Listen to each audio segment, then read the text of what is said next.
Assalamu alaikum wa rahmatullahi wa barakatuh. My brothers, my sisters, you and I know what happened in Turkey, Syria, and a few of the other places. Few other countries were affected as well.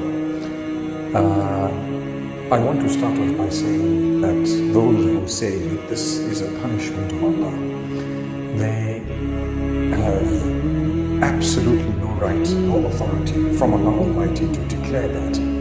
There are so many innocent souls who have lost their lives, children, widows, those who have struggled and suffered all these years, men and women, and you cannot just declare that this is the punishment of Allah. In fact, a person who dies in this type of an earthquake would actually be considered a martyr in rank in the eyes of Allah subhanahu wa ta'ala. So it's very dangerous to make those statements. We are saddened by what has happened, and this is, from what I see, one of the worst that I've known in my life.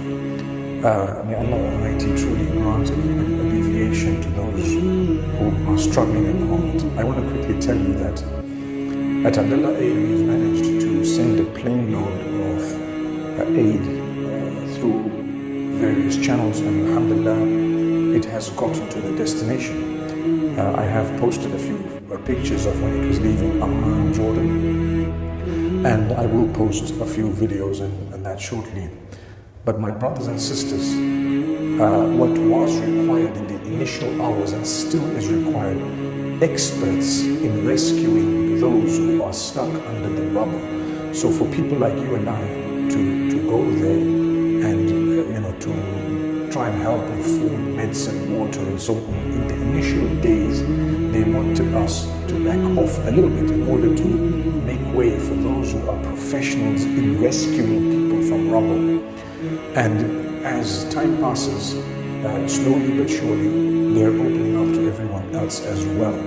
But it's very important that only relief workers and those who are seriously going to be helping out, as well as families of those who are stuck. Like there are so many people across Europe, and not just Europe, but across the world, a lot of people of Turkish origin and people who have loved ones there, they are affected because their families are affected. So for them to go as well, it's very cold, it's icy weather. With those rescue operations, a lot of survivors, many have lost their lives.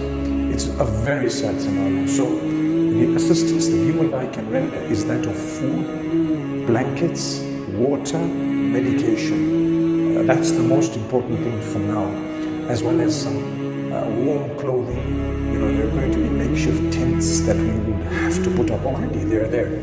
Makeshift tents for people to stay, even though the weather is freezing. So it's really a tough situation.